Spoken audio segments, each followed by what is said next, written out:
G2, and right off the bat, we're not going to see the Ivern here, Joshi. Not a big surprise. We saw how effective TES were able to use that yesterday in their matchup up against Gen G, and you really want to make sure that you do not have to give over any of these odd picks right out of the gate. But one of the things that I did hear our studio say before, they said a lot of brains and a lot of hearts seem to be on TES. Surprised that it is that dominant, because we have to remember that G2 actually 3-0 TES last time these two teams played. That did happen, and, you know, coming into a best-of-3, I think it always makes it more volatile, and, you know, we could easily see G2 pick up the win here tonight. I think it is going to be a very even matchup. I do agree with you, Joshi, and I think we're going to learn a lot from this first draft. I think draft has been, as always, a big highlight of discussion here in this tournament, EWC, and let's see what this first pick will be. Looks like the Tristana is open, so that will be the choice. Makes a lot of sense. Corki is still available, but Caps is one of the mid laners who has played a large variety of different champions here in the mid lane. One of the things that I am noticing quite a bit is that Red Side actually has won a lot more games here at this event than it has in previous ones, simply because we've been seeing so many cool counter picks. With getting that one game oftentimes in a best-of-3, you can completely turn things on its head. And I'm expecting this first half of the draft to be relatively normal. I'm looking at things like the Leona, the Nautilus still coming out here, potentially even a jungler as well, to make sure that G2 has a solid core to start with. Well, we're going to see Anivia and Nunu, so trying to bring the Frost in, and it will be Sejuani for the third hover and pick for their side.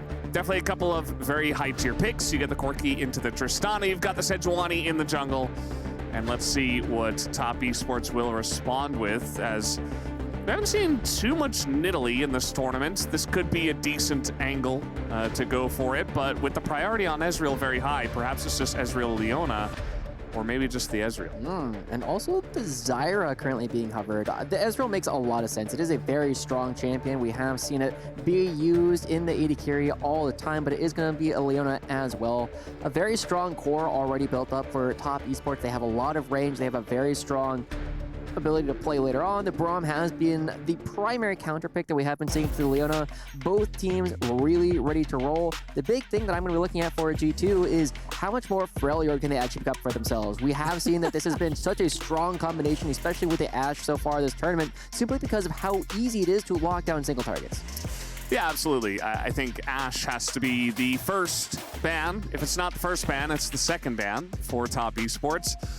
As we are going to see the Renekton taken down, and definitely is one of those big picks for 369 up in the top side. So they want to open up the potential to go ahead and pick something that's a bit tankier up there without the fear of getting countered, as the Ashe is going to be the first ban in this second phase. Not a big surprise there. It is a big question because Vars has performed a very similar role. Kalista has largely fallen off from this meta, especially because of the changes to opportunity on this most recent patch. However, there are going to be a lot of options still available for Hans Summit. The Draven that he has been famous for so long is still available, and Top Esports can only ban one of them, and in fact, they choose to go with the Caitlyn, so there are still some very powerful priority picks here for Hans Summit. Yeah, there definitely are. You saw Dylan talking a lot there in the back, as Draven being hovered here, perhaps trying to get a bit more aggressive in this lane. As, you know, if you can start it off in near terms, Draven Braum does do a lot, but it will be the Sivir, just Sivir Braum straight up. I mean, we have been seeing this come through as the lane swaps are powerful, with Ezreal just kind of winning every bottom lane, kind of no matter what. It does make a lot of sense to have the option to have a scaling pick. However, as we saw in that last game from T1, it did take a long time for the Sivir to come online. There are going to be several power spikes coming in well before that, with the Zyra coming in as well for Tian. We did see that this was the one game that Top Esports really struggled with, where Tian never got off the ground on the Zyra pick, and G2 is going to have to look to do something similar. Yeah, I mean, the Cassante feels pretty safe here, regardless of what Broken Blade does want to play, especially with the Renekton taken off the board. Skarner nowadays doesn't feel great, never really did into the Cassante, so let's see what we are going to see in the top side for Broken Blade. It's not going to be, well, it's just going to be Xin Zhao or the Sejuani. They've got a choice here.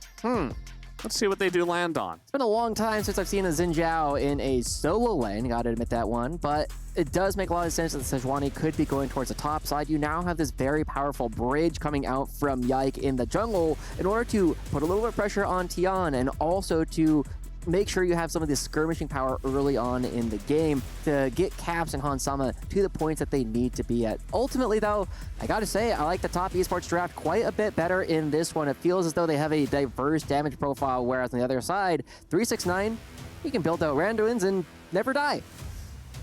Yeah, it feels like, you know, if 369 gets through the laning phase very well, you've already got just this incredibly strong mid game for the side of top esports. The Ezreal Leona and the Tristana, I feel like, are all going to spike before the stuff we see on the side of G2. So G2, if they get ahead, yes, definitely can do some damage in this one, but I do fear for them if they fall behind, because top esports could easily run away with the game with this draft. One of the things we do know about both these teams, though, is they are not shy of fighting relatively early on, and sometimes it doesn't matter if you have a good or bad mid and late game if you just win early on, and that is something that I'm going to be looking for from G2. You definitely need to be trying to get this lane swap going off early on because you do not want to challenge that 2v2 in the bot lane. Yeah, you would assume that would be the first step. You know, Team Liquid was able to have a lot of success in the early games up against T1 in our first series that we did have here at Esports World Cup for the games today in the semifinals. So let's see what the second semifinal is going to look like here between Top Esports and G2 as we are just about ready to hop onto the Rift here for game number 1. As we start to load in, I gotta say, Valdez, I love these shots that we're always getting at the beginning of all of these games. You have so much freedom to just see the entire map, and just the artistry that we always see in League of Legends never ceases to impress. But as we jump into this one as well, I'm going to be looking quite a bit at how Yike is going to be pathing early on in the game. He can work with Sejuani. These two champions synergize very well together. However, you have to be very careful what targets you're actually going to be going for. You can go into the Cassante, but you can block a lot of that crowd control, whereas the other side, it's still an Ezreal where you're going to have to be trying to jump on top of. And, you know, Ezreal is well known for being hard to get onto.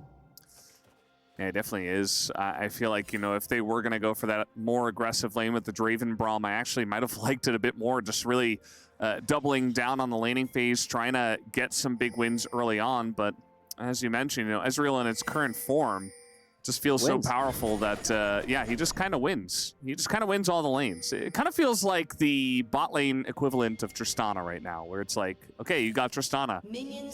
You're going to win the mid lane. Like, that's going to happen 9 times out of 10.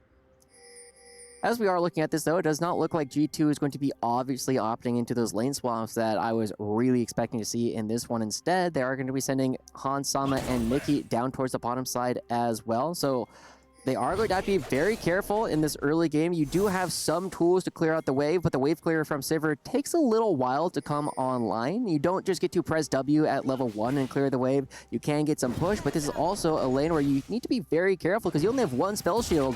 It turns out Leona has 2 crowd control. Yeah, it can be pretty rough, and you got to be careful about timing that correctly to actually avoid the stun. As, speaking of which, very early on, Mako, level 1, putting on the pressure here. And, you know, in fact, the Ezreal Leona lane should be winning at level 1, so I do like that they are getting aggressive and trying to put on some pressure and chip away at the health bars of the G2 bottom lane already.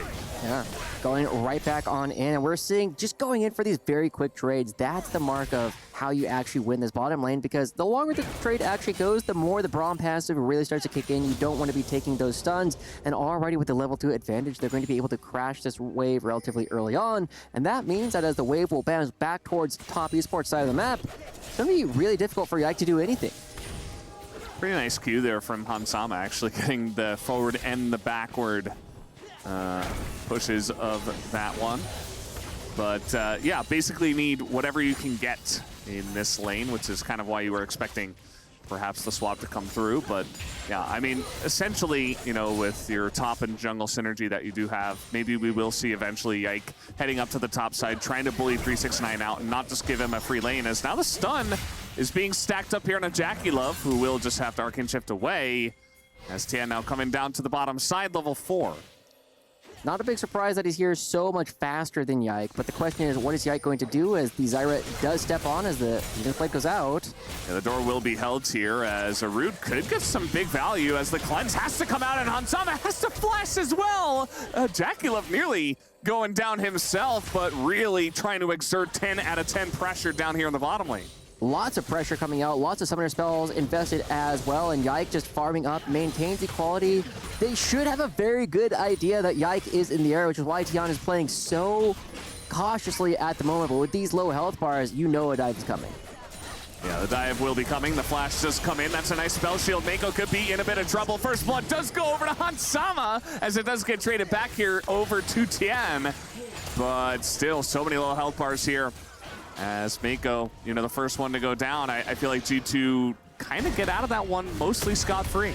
The fact that the kill goes over to Hansama is a pretty big win for the side of G2. Tian getting the early kill on the Zyra does mean that the clear speed is going to be absolutely not, but a great amount of patience coming through from Yike to make sure that they can trade things. Unfortunately, the auto attack had already gone out, and that means that there is no escape for Mickey. But overall, G2 holding pretty strong in this early game.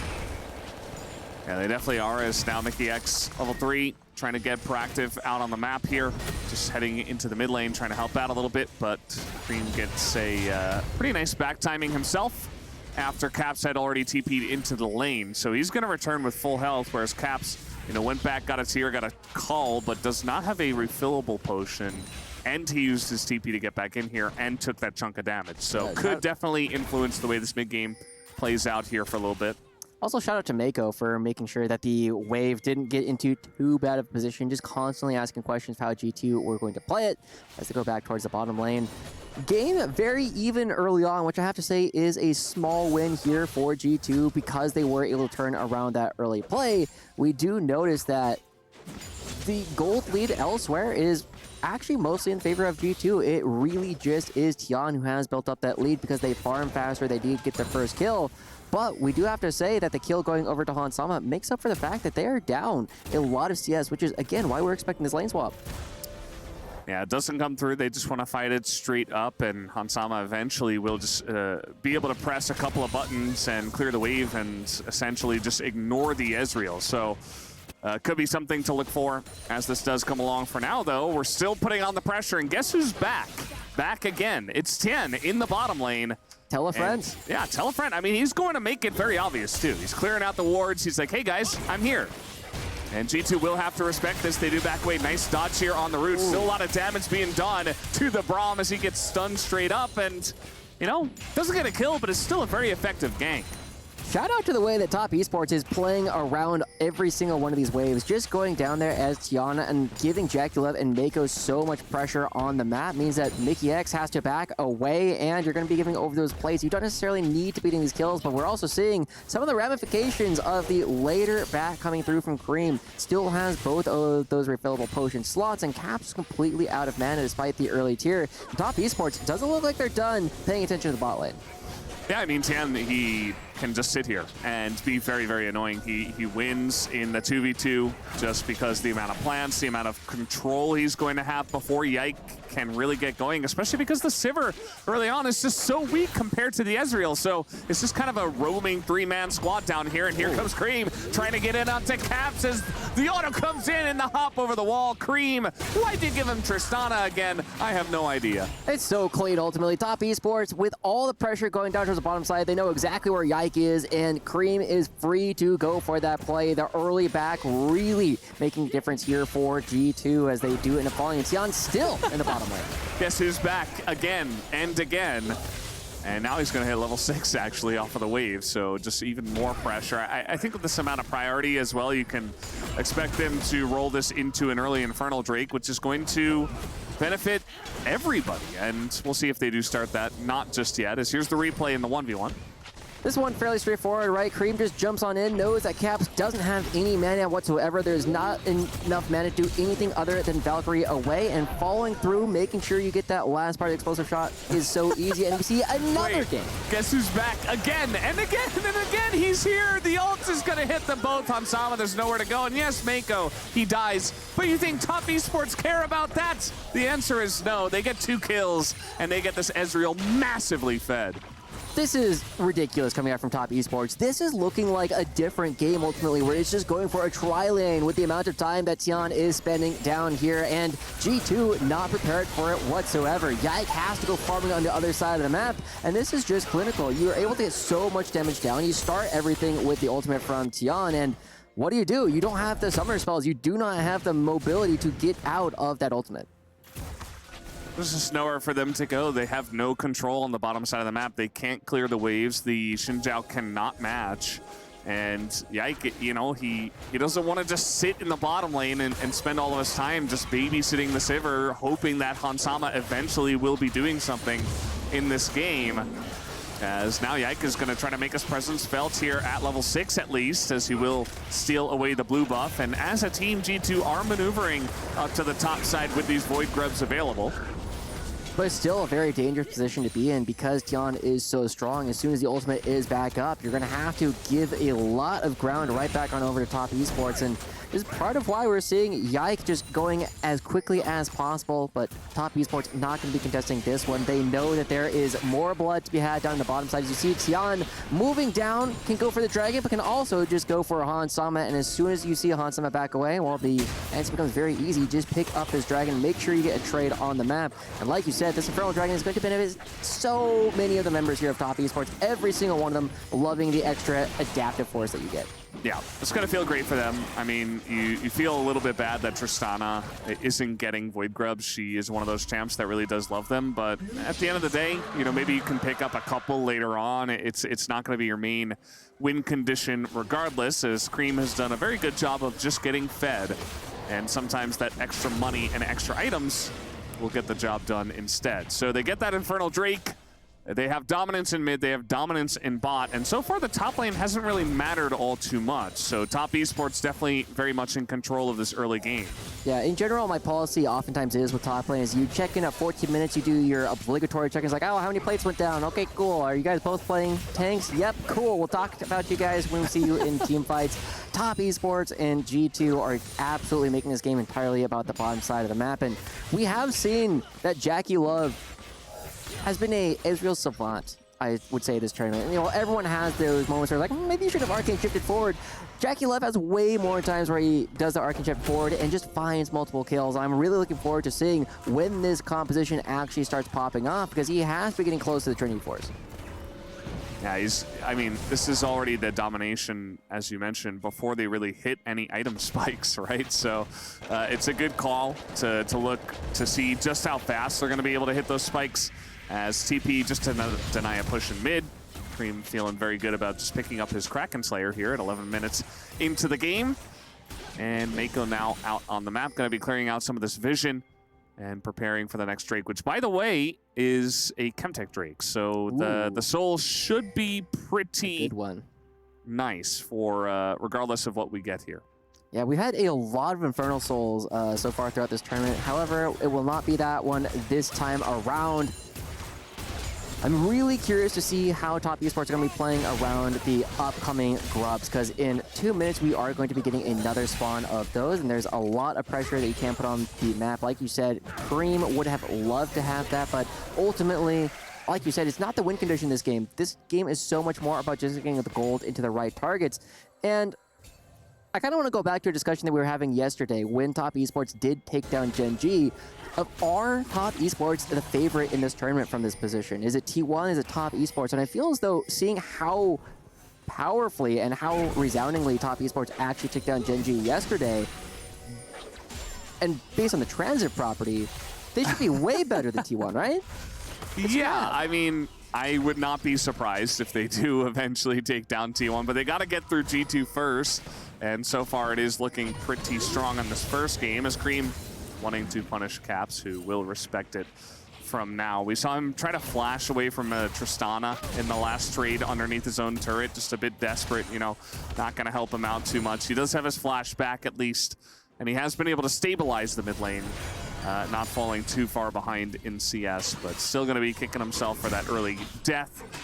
As after all of these shenanigans down on the bottom side of the map, we've essentially just kind of stagnated from here. You know, the Drake did go the way of Top Esports. We saw the Grubs go over to G2.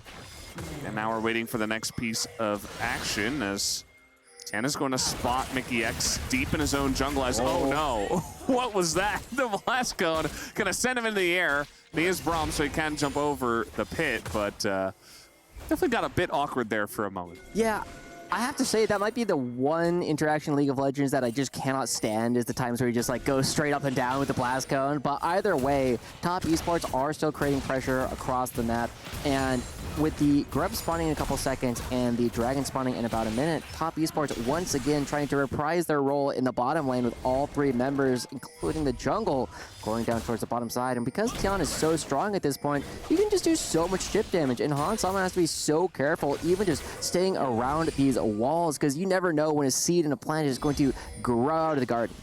Yeah, and you see even as the spell shield, just the arcane shift damage, just to try to survive, just to try to stay as healthy as possible, as now Yike is going to make his presence felt. But look at the mid lane. Caps yet to back. He doesn't have TP, and the mid lane turret is just naturally going down in a 1v1 as Cream has really, again, I said it during the play-by-play, but why'd you give this guy Tristana? He just beat Gen G 2-0 with this pick, and now he is just doing an insane amount of damage in mid. It is so crazy seeing what Cream can actually do with his Caps. You know, not a slouch on this Corki whatsoever, but the 1v1 solo kill going to go to Cream really changes the dynamic of the matchup quite a bit. And with another Dragon spawning in 15 seconds, top esports pushing out this mid lane, taking control, can even do a chunk of damage to the turret if they want to. Instead, they are going to be okay. All right, trying to go in on Tien here. He's going to drop down the ultimate as the Xin Zhao, you know, once it does get on top of you, you do see the power that it has, so that's going to force Tien to back away. And actually takes a ton of damage. Meanwhile, on the top lane, we haven't seen much of this, but in the 1v1, 369 looking for it as he does go unstoppable. As the Glacial Prison does come out, but not able to get the kill. Broken Blade does have TP, so it shouldn't be too big of a deal up there. In the mid lane, though, it doesn't look like we're quite done with the action. Oh, that Q is going to hit him, and now the rocket hits him as well as a couple of ranged minions. That's going to kill Cream, as maybe a little bit overconfident in that trade. We saw earlier that both Tian and Kareem used their ultimates at the same time to try and get Yike out of the fight, and losing the buster shot there ends up really biting Kareem. The flash has to be expended, and now G2, despite the fact that the bottom side of the map has been going so rough, are actually going to be building up even more of these neutral objectives. They got 3 of the grubs, the other 3 never got picked up, and that means that this Rift Herald going over to G2 as well will allow them to recover some of the gold that they have been missing so far in this game, and getting that kill onto Kareem really changes some of the dynamics that you tend to see, because now with no flash, you can't be quite as aggressive in the mid lane. Yeah, absolutely. As meanwhile, Tian just getting to work here on this Chemtech Drake. We see that Yike is in the top jungle, so there should be a couple of Drakes already going the way of top esports. Not a big surprise with the way that the early game has gone, as it will be actually a Hextech Soul. And if you give that to an Ezreal alone, but also a Tristana, even the Zyra loves this, so definitely going to be a big soul to contend for both of these teams. Yeah. There's also my favorite part of the game where, you know, Mom decides where the Tristana goes. Like, you know, that top lane turret is still alive. Mom said it's my turn to go towards the top lane. I would not be surprised to see Kareem head up there soon. It's going to force the TP out already as 369's like, yeah, I don't really care about that. He's just looking to take down Caps. That's nice flash from Caps, though, and 369 might be punished here as that's a lot of damage. Yes, the Q3 hits Caps. The bot lane. And, you know, yeah, as you mentioned, the TP is forced, but that means that Cream gets a free inner turret. And this inner turret is worth so much more gold than the outer turret, and Cream on this Tristana, even with no Void Grubs, will get so much in the mid lane as well. Not going to be finding any actual fighting there, but they are going to be getting multiple structures, and even if you get this one, it's not going on to the same kind of valuable person that Cream is. Absolutely. I mean, we saw something like this happen actually in the TLT1 game.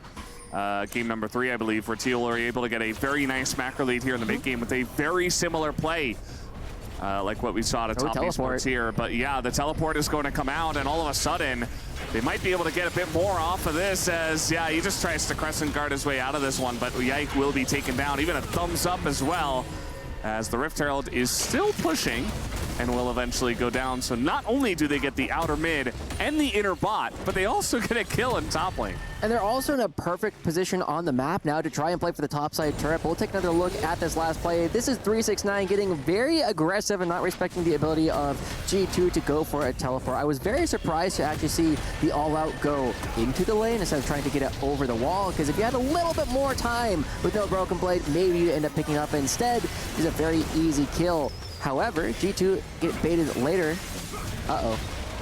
Yeah, 369 in a lot of trouble here as once again he's getting very over-aggressive. He's going to pull the Braum over though, and maybe he gets out from here. The flash as well, as Mickey X does not want to allow this one. And yeah, I think 369 will eventually go down, right? Cassante is crazy sometimes, but it does take 4 members to eventually get the kill. So trades back for teleports on both sides, and yes, 369 will go down, but it's still a almost 4,000 gold lead here for Top Esports, who are very much in control of the map at the moment. And it's also important to remember that we got to see how long it took them to take down 369 in a 4v1. Remember, he doesn't even have the Randuin's done yet, and there is not a diverse damage profile coming out from G2 whatsoever. So this Cassante is going to get harder and harder to take down. Even though he's currently rolling a 3, just by the nature of his champion in this draft, we're going to get at least a 6 on the 369 scale. Yeah, I mean, eventually he will just stand there and he's like rolling 6s. Even if he's not pressing his buttons, he's like, yeah, I built the right items. So yeah. What do you do? Feels very good, absolutely. And we'll take a look at the replay once again, just on the top side. 369 caught a bit deep in the top lane. Yeah. We get to see the TFT Glacial set really coming out big for a little while, as it takes him forever to move. Honestly, impressive how far he was able to move on this map at all, but G2 just make sure there's no real opportunity, and this time Top Esports not in a position to actually go for a play anywhere else. It looks like they tried to make something happen onto Yike, but very difficult to do that in the mid lane, knowing how close the rest of G2 are. But we have about a minute left until the next dragon comes up, and we have to identify that Top Esports are so hard to dislodge once they've actually set up in an area. Yeah, it is kind of insane what you can get going with just Zyra, but also you've got this really thick front line with the Leona and the Cassante that's really difficult to break through, and they can maneuver themselves very well. They can, you know, push onto you very easily. As Cream, we talked about this. Yep. He doesn't need Void Grubs, just hit the turret. Yeah, another inner turret. It's 2 kills, but this time it's divided between 369 and Cream. Still 2 great players to give it towards, and so much pressure coming out in the middle of the map at the same time. We're going to be seeing another turret take a lot of damage, as 369 threatens a dive. So the turrets are just falling for free here. I mean, 369 just exerting his presence behind the turret, and that means that G2 have to back away, especially because Caps is in the bottom lane, and yes, he'll get that turret for himself, but an inner mid turret at 20 minutes into the game is very quick for a game that's, you know, still relatively close. So it feels like Top Esports, they've identified, hey, we have this lead, let's use it to just get more money as soon as we possibly can. And they're also going to be in perfect position. Cream doesn't even need to back. They are ready to go for this Hex Tech Dragon as well, getting themselves to Soul Point with one of the best souls in the game. Just the AoE slow, the only stacking slow in the game, actually, still going to come through. And Top Esports going to grab another one. Yeah, I mean, G2 are here. They want to fight, but they're late to the party. They get in, and everybody's already left. And so they're going to leave themselves. So not much of a fight there on the Drake. It is just going to go the way of Top Esports once again. We see those fans out there in the crowd as well, showing their signs, even a G2 sign there. I saw that one as well, hoping that maybe G2 can come back in this game. But at the moment, Top Esports not letting go of their vice grip on this one. And it's going to be very tough. This composition coming out from Top Esports does the Baron very, very quickly. You have the double marksman. One of them is Tristana. You also have the Zyra. So not only are you doing it quickly, you're also doing it very healthy because the plants are tanking all of the Baron shots. It's very difficult for G2 to try and find anything. We were looking at a composition that had a decent amount of crowd control, and it still does. But Top Esports are not really giving any entrances back into the game. And now, Tian getting ready to start it up. Yike tries to check things out. The wind becomes lightning, but G2 are completely blind as to if they're actually hitting. Yeah. I remember we were watching TL versus T1. We were begging Team Liquid to start the Baron. Top Esports are like, yeah, we'll start it here at 22 minutes if we have to. They're not actually going to, but they are setting up just the immense vision control you were mentioning, Joshi, on this objective. And as it starts, you know, G2, they have to push in, they have to try to get vision themselves, and that leads to Mickey X taking a big chunk of damage and some extra priority going over the way of Top Esports. Mickey X gonna hop forward as the wall goes up. The Solo Flyer is gonna miss, but Yike is just so low at the same time that Top Esports still liking their position. Yeah, Yike taking all that damage should be all the impetus that Top Esports needs to actually go for this Baron. Yike will have to back away, and even with the Hextech portals, look at how quickly this goes down. G2 walking directly into the trap, and they don't have another option. Yeah, I mean, they have to try to fight for this one, but now we got 369 in the back line. He's gonna set it up, and we have the Baron going the way of Top Esports. Is 369 just gonna disappear somehow. Didn't see how that damage went into him. He was just way too deep. As now Top Esports, they want to get this objective and back away. 10 also gonna flash out of this one, and it gets a bit messy. Ike's looking for a bit more.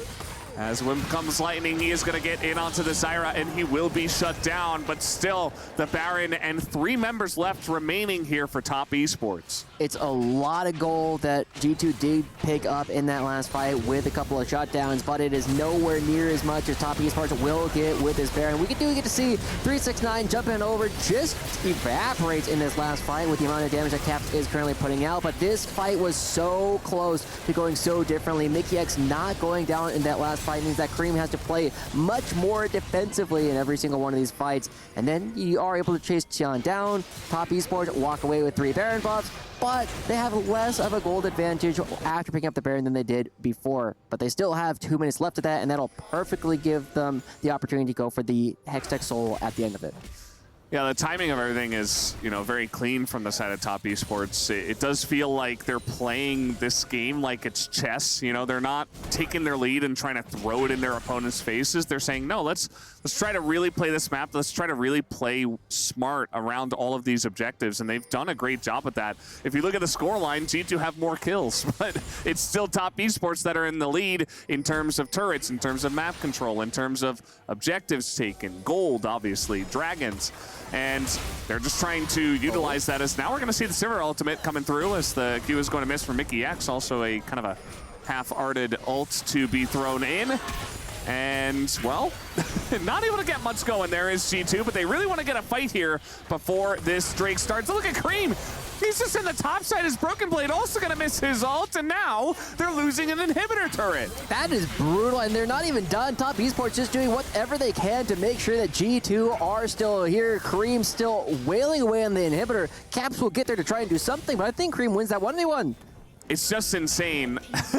How many turrets Cream has taken down by himself? As now we have the TP coming in. The rocket jump to try to get away as Cream is totally fine. He hops away again. No. And here we got a Cassante in the backline, and that is never a good sign for the enemy team as Cream is being isolated by G2. They finally take down that pesky Yordle that is Tristana.